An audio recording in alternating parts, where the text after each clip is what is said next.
Crypto's top signals are flashing right now, and traders are on edge. Some of the biggest on-chain and technical markers we track are firing together right now. Every headline I know says fear. Every chart seems to be extremely shaky, and the market is dumping. We saw on Monday the market get completely obliterated. Billions of dollars in longs were liquidated in a single move. It was the biggest flush since February. So it seems September is once again living up to its unfortunate reputation of being Bitcoin's worst month, just like it did in 2023 and in 2024. Nothing new. We even see short-term holders are throwing in the towel as well, dumping their coins at losses and feeding into the sell-off. The mood, it seems, is broken. Fear is everywhere, and people are talking like the cycle itself is finished. But if we zoom out for a second, these kinds of crashes happen every single cycle. They feel like the end of the world. History shows they often mark the moment where the next leg higher is about to start. It's a reset. Analysts are already pointing to major support bands where a wall of buyers are waiting to step in if the price dips further. So the real question we have to ask ourselves is very simple. Are these signals marking the top of the cycle, or are they the setup for the next biggest rally of the year?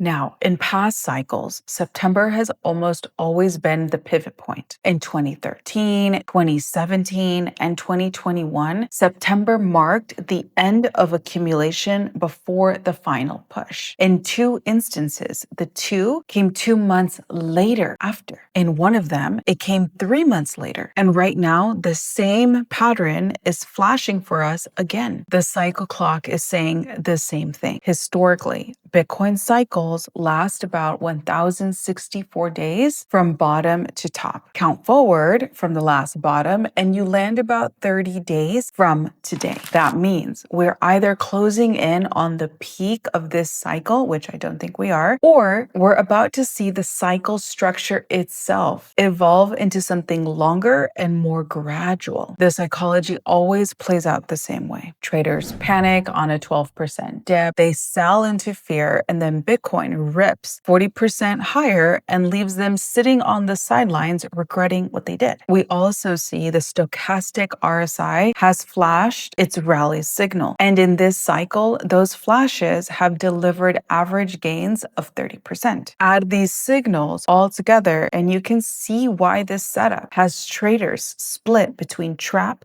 and top. Now, if we take a look at the macro market conditions, we see that equities are finally showing cracks after one of the strongest runs in history. So what we're experiencing in Bitcoin and the crypto market is not in a silo all of its own. It's part of the larger narrative going on in our economic system. We've seen the NASDAQ open down 1.3% and is on track for its first 3-day losing streak since August 21st.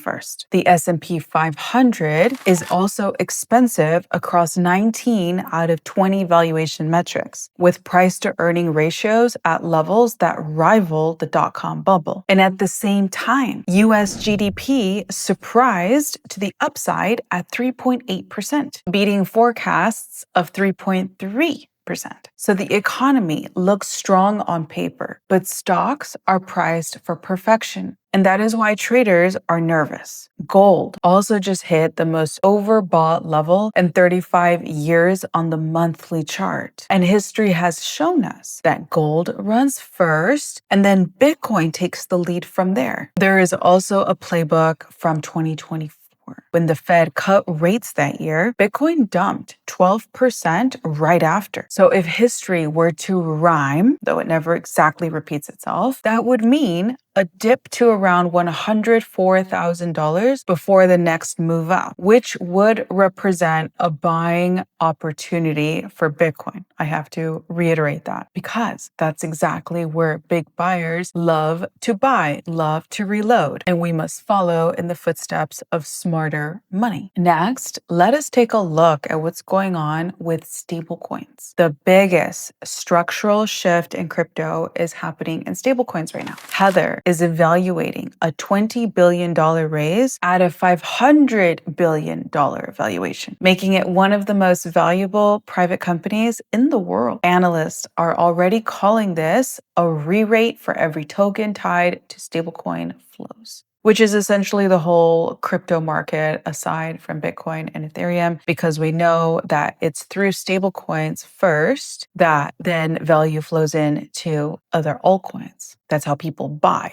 their altcoins. In any case, there is a correlation. And at the same time, we see that US regulators are widening their pipes. The CFTC has approved stablecoins as collateral for derivative markets for the first time. And the SEC and the CFTC are actually hosting a joint roundtable where the NASDAQ, CME, NYSE executives are sitting at the same table, get this, with crypto exchanges like Kraken, Polymarket, and Kalshi. This kind of lineup would have been impossible a few years ago. So it's important to also acknowledge how far we've come and how the days we're living, despite the price action, are truly incredible. And this is what tells me in the long run, crypto is going up only for the best blue chip real use case tokens, which definitely means Bitcoin and Ethereum and Solana and Sui. But I'll stop there because the adoption is just too great. There's too much going on a macro, political, international sovereign level to possibly think this is just going to go away. It's not. I said it in some of my past few shows. I basically say it every day almost now, I feel, where I say there's going to be corrections. That's why what's happening right now in the market does not surprise me. It's bound to happen. Things can go up only a rocket does. And then even a rocket comes down crashing, right? So the fact we've been going up so steadily in Bitcoin and the general crypto market, that to me is such a strong signal. So yes, because there is so much more capital in the market, every correction will feel greater, but ultimately it's going up only, and it only requires you to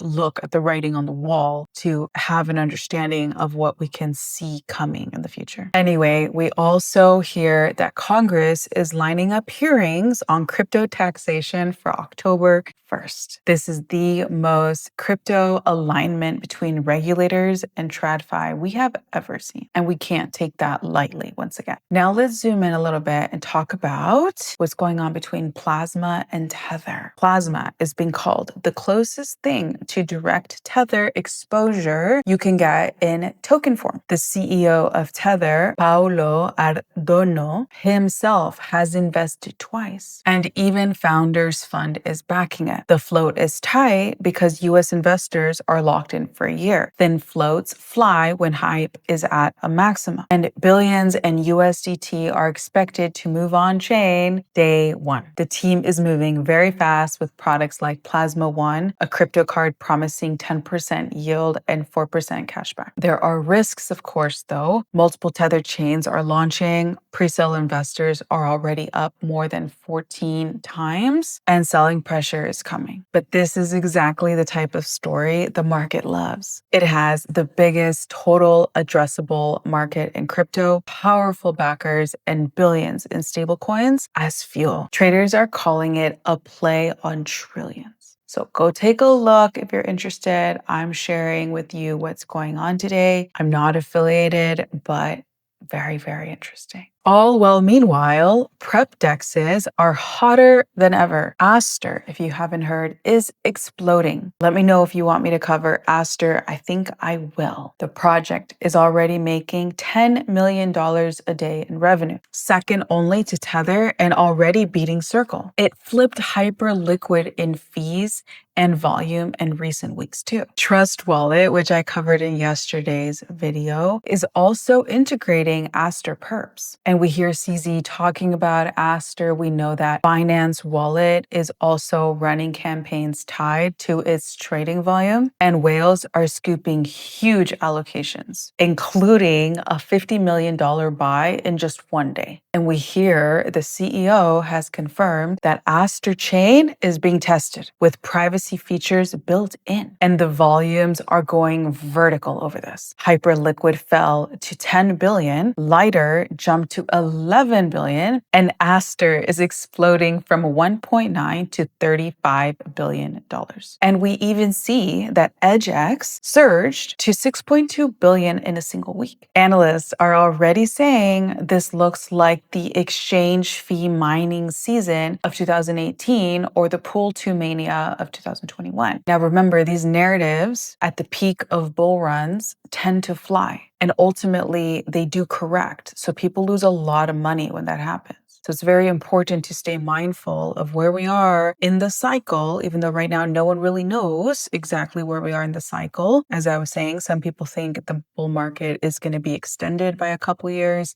Some people think it's ongoing, which I'm kind of one of those people. I believe there's corrections along the way, but there's just too much mass adoption to really say it's within any sort of cycle structure we have seen in the past. Anyway, I just bring this up because I want you to be safe and I want you to know that things pump, but things will correct. So this is a hot narrative now. I believe DEXs in general are the way of the future because it allows people to be truly free and not be tied to specific jurisdictions or regulations. So I do believe it's ultimately the future. So I think personally, if you ask me, this narrative is not one that's going to just belly flop like a meme type narrative during typical, like a meme narrative would, for instance, but there will be corrections. So just be so mindful of that as you invest into anything, and make sure to pay yourself back your initial investment as soon as you can, as soon as the token pumps enough to where you can leave enough of your investment in, but pay yourself back your initial so you can turn that back into other investments. Because one of the most important roles in investing is making sure you don't lose money. And that's one of the key ways to make sure you don't lose money. Next, let's take a look at what's going on with builders, because tracking builders and where they're building, what chain and at what volume is also an indicator of where we are in the bull run from an essential standpoint, because builders create tokens that then turn the market, right? So if there's no builders building, that's one of the key metrics we can follow and track in knowing whether the market's fizzling out or not, because developers wouldn't continue to build,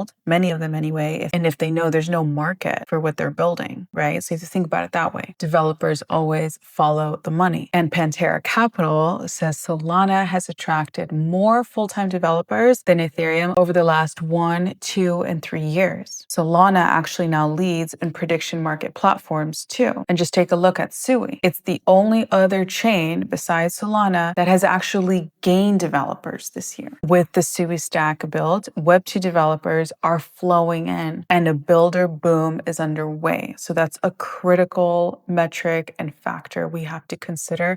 And that's what tells me this bull run's definitely not over. BNB is also stepping up. Franklin Templeton just expanded its Benji tokenization platform to BNB Chain, putting tokenized funds right on its rails. Validators are voting to cut gas fees in half and speed up block times from 750 milliseconds to 450 milliseconds. Stablecoin supply also just hit $12.5 billion, the highest it's been in years. And BNB Chain has led the industry in weekly active addresses for 6 straight weeks. Now, I cover only the best tokens on my channel, and I always share the pros and the cons as much as possible, so you are well equipped. I am not covering all the other degen tokens that also play into the general crypto market cap. So that is correct. I'm not speaking for all other sectors. I'm speaking for the ones that have legs and that will be here in the near future. All this said, where does this leave us? Fear is peaking. We know this, we see it everywhere. Top signals are flashing and the market feels dangerous, very, very turbulent. And that's exactly what history shows us has typically been turning points in every cycle. So while no one can call the top or the bottom, and I'm not pretending I can, I am sharing with you the facts I see, the historical patterns I see, the macro market conditions I see, what's going on in the regulatory space, new development. I'm sharing all these details with you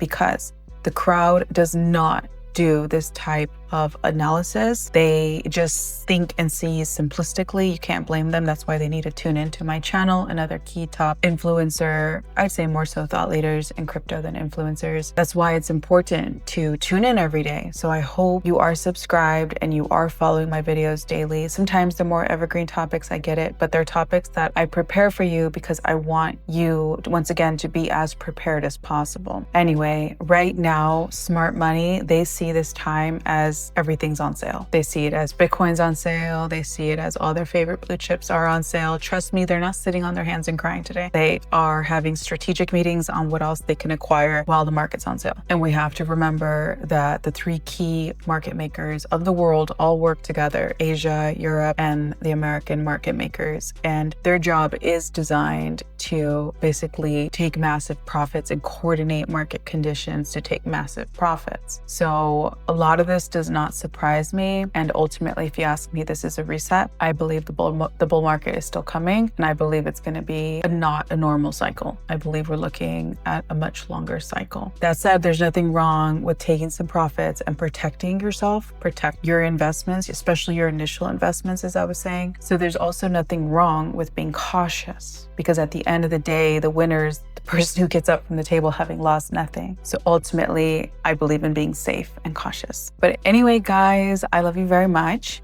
and I will catch you in my video tomorrow.